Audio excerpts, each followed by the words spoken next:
ശാസനത്തിനു വേണ്ടി പട്ടം സ്വീകരിച്ച കുര്യനച്ഛന്റെ പുത്തൻ കുർബാനയ്ക്ക് ശേഷം അച്ഛന്റെ നന്ദി പ്രസംഗത്തിൽ നിന്ന് കണ്ണമല അച്ഛൻ അലക്സ് കണ്ണമല അച്ഛൻ നമ്മുടെ ഇടവകയിൽ നിന്ന് സെന്റ് ഓഫ് മേടിച്ച ഒരു ദിവസമുണ്ട്.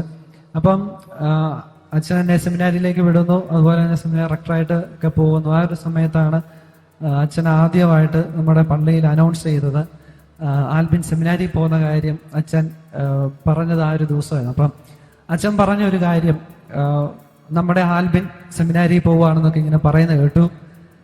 ഏതായാലും പോയി നോക്കട്ടെ. കാരണം അച്ഛൻ അന്ന് തന്നെ പറഞ്ഞു, ഇവിടെ ആൽബിനേക്കാളും ആരോഗ്യമുള്ളവരുണ്ട്. അന്ന് എനിക്ക് കുറച്ച് ഈ ആസ്മയുടെ അസുഖവും കുറെ പനി, അങ്ങനെ കുറെ ബുദ്ധിമുട്ടുകളുണ്ടായി. അപ്പൊ അതൊക്കെ ചേർത്ത് അച്ഛൻ പറഞ്ഞു, ഇവിടെ ആൽബിനേക്കാളും ആരോഗ്യമുള്ളവരുണ്ട്, കഴിവുള്ളവരുണ്ട്, അല്ലെങ്കിൽ പല രീതിയിലും ആൽബിനേക്കാളൊക്കെ മുൻപിലുള്ളവരുണ്ട്. പിന്നെ ആൽബിനാണ് പോകുന്നതെന്ന് പറഞ്ഞു. ഏതായാലും നമ്മുടെ ഇടവകയുടെ ഒരു ചരിത്രം അനുസരിച്ച് പോയി നോക്കട്ടെ എന്നൊക്കെയായിരുന്നു പ്രിയപ്പെട്ട അച്ഛനെന്ന് പറഞ്ഞത്. പക്ഷേ തീർച്ചയായിട്ടും ഇന്ന് ഞാൻ തിരിഞ്ഞു നോക്കുമ്പോൾ എൻ്റെ ജീവിതത്തിലെ എല്ലാ ഭാഗങ്ങളിൽ നിന്ന്, അതായത് യാതൊരു അർഹതയില്ലാഞ്ഞിട്ടും പല കാര്യങ്ങളും എനിക്ക് ദൈവം നീട്ടി തന്നിട്ടുണ്ട്. ആദ്യം തന്നെ ഞാൻ നന്ദിയോടെ ദൈവസന്നിധിയിൽ നിൽക്കുന്നു. കാരണം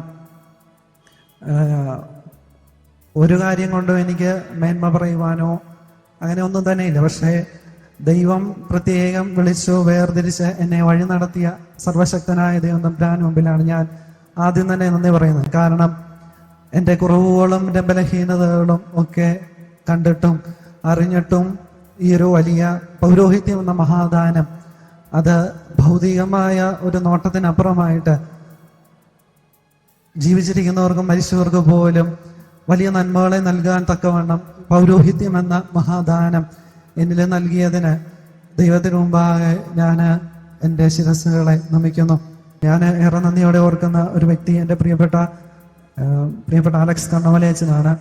എനിക്ക് വലിയൊരു ഭാഗ്യം കിട്ടി. അതായത് എന്നെ സെമിനാരിയിൽ വിട്ട അച്ഛൻ തന്നെയാണ് എന്നെ സെമിനാരിയിൽ എടുത്തതും എന്നെ അവിടെ നിന്ന് മേജർ സെമിനാരിയിലേക്ക് പ്രൊമോട്ട് ചെയ്തതും.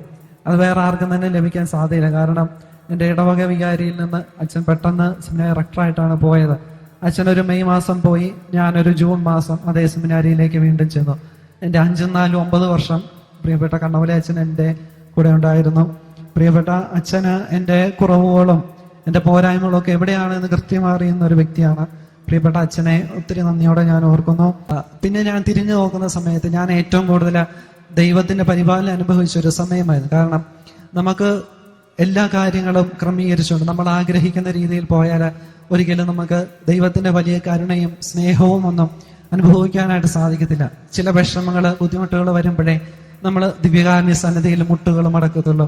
ചില ബുദ്ധിമുട്ടുകൾ, ഒറ്റപ്പെടുത്തലുകൾ വരുമ്പോൾ മാത്രമേ നമ്മുടെ കൈകൾ പരിശുദ്ധ അമ്മയിലേക്കും ജപമാലയിലേക്കൊക്കെ ഉയർത്തുള്ളൂ. അപ്പോൾ അതുപോലെ തന്നെ എന്നെ ഒത്തിരി സ്നേഹിച്ച ഒരു വികാരി അച്ഛൻ, പ്രിയപ്പെട്ട ചെറിയാൻ മണപ്പുറത്ത് അച്ഛൻ 2 വർഷമേ ഉള്ളായിരുന്നുവെങ്കിലും അച്ഛൻ ഈ ഒരു ഇടവകയോടും തീർച്ചയായിട്ടും വൈദിക ജീവിതത്തോട് തന്നെ ഒരു സ്നേഹം എനിക്ക് ഉണ്ടാക്കി തന്ന പ്രിയപ്പെട്ട ചെറിയാൻ മണപ്പുറത്ത് അച്ഛനാണ്.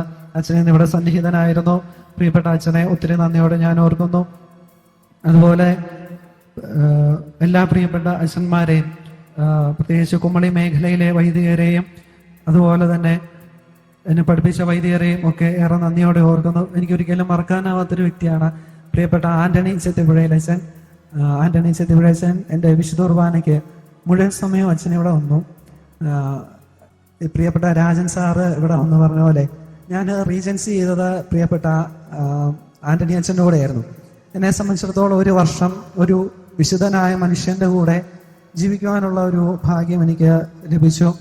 അപ്പം പ്രിയപ്പെട്ട ആന്റണി അച്ഛൻ്റെ പ്രായത്തിൻ്റെതായ ഒരുപാട് ക്ഷീണവും ബുദ്ധിമുട്ടുകളൊക്കെ ഉണ്ടായിരുന്നുവെങ്കിലും അച്ഛൻ തിരുവല്ലയിൽ നിന്ന് ഇവിടെ വരെ എത്തി. പ്രിയപ്പെട്ട അച്ഛനെ എനിക്കൊരു മോഡലായി തന്നെ നമ്മുടെ അതിരൂപതയിലെ എല്ലാ വൈദികരും ഏറെ സ്നേഹിക്കുന്ന ഒരു വൈദികനാണ്. അച്ഛനോടൊപ്പം 1 വർഷമായിരിക്കും എനിക്ക് വലിയ സന്തോഷമായിരുന്നു. പ്രിയപ്പെട്ട അച്ഛനെ നന്ദിയോടെ ഓർക്കുന്നു. എൻ്റെ ജീവിതത്തിലെ പ്രധാനപ്പെട്ട വ്യക്തികളെ എൻ്റെ പ്രിയപ്പെട്ട കുടുംബാംഗങ്ങളാണ്. പ്രിയപ്പെട്ട പപ്പയും അമ്മയും സഹോദരനൊക്കെയാണ്. തീർച്ചയായിട്ടും നമ്മൾ ഇവിടെ ഇരിക്കുന്ന സിസ്റ്റേഴ്സിനോടാണെങ്കിലും അച്ഛന്മാരോടൊക്കെ ആണെങ്കിലും ചോദിച്ചാൽ അവരെന്തുകൊണ്ടാണ് ഈ ഒരു ജീവിതം തിരഞ്ഞെടുത്തതെന്ന് അവരോട് നിങ്ങളൊന്ന് ചോദിക്കണം.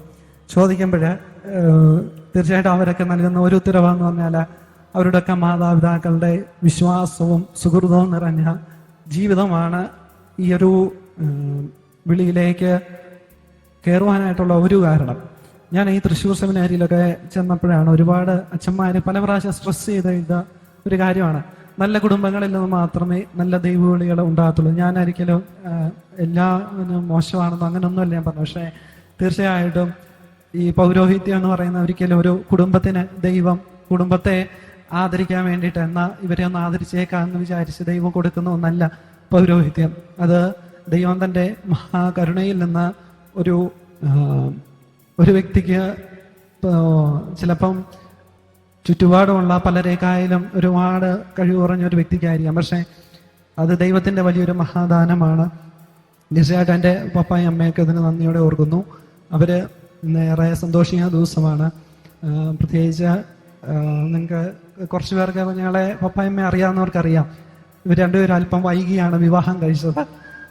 അതുകൊണ്ട് തന്നെ ഞങ്ങളുടെ അമ്മച്ചി പലപ്പോഴും എന്നോടൊക്കെ പറഞ്ഞിട്ടുണ്ട്, ലൂസിക്കൊക്കെ വയസ്സനാം കാലത്ത് കിട്ടിയ നിധിയാണ്, അതുകൊണ്ട് വേറെ ആരെ കൊണ്ടും തൊടിയിക്കത്ത് പോലും ഇല്ല എന്നൊക്കെ പറഞ്ഞ് ഞാൻ ഓർക്കുന്നു. അതുപോലെ പ്രിയപ്പെട്ട എന്നെ എൻ്റെ സഹോദരനെയും ഒക്കെ ഞങ്ങൾക്ക് നിങ്ങളുടെ മാതാപിതാക്കളെ കുറിച്ച് പറയാനുള്ള ഒരേ ഒരു കാര്യം, ഞാനത് ഇവിടെ ഇരിക്കുന്ന എല്ലാവർക്കും ഇവരെ അറിയാവുന്നവർക്കറിയാം, ഞാൻ ഈ പറയുന്ന ഒരു അതിശയോക്തിയല്ല. ഇവർ രണ്ടുപേരും ഞങ്ങൾ രണ്ടുപേർക്ക്, അതായത് എൻ്റെക്കും എൻ്റെ സഹോദരനും ഒരു മാതൃകാദോഷവും കാണിച്ചു തന്നിട്ടില്ല. അത് മാത്രമാണ് എനിക്ക് പ്രിയപ്പെട്ട പപ്പായമ്മയെ കുറിച്ച് പറയുവാനുള്ളത്. ഒത്തിരി നന്ദി. പ്രത്യേകിച്ച് തീർച്ചയായിട്ടും മൂത്ത മകൻ, അല്ലെങ്കിൽ നമുക്കറിയാം, പ്രത്യേകിച്ച് നന്ദിയോടെ ഞാൻ ഓർക്കുന്നു.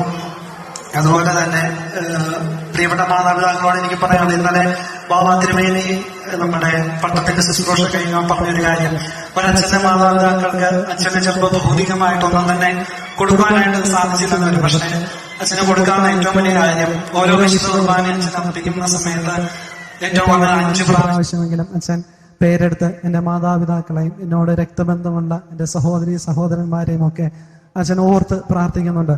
തീർച്ചയായിട്ടും ആ ഒരു വലിയ പ്രാർത്ഥനകൾ വിശുദ്ധ ത്രോണോസിനോട് ചേർന്ന് ബലി അർപ്പിക്കുന്ന സമയത്ത് നിങ്ങളെ ഓർക്കാമെന്ന് മാത്രമാണ് ഞാൻ പറയുന്നത്.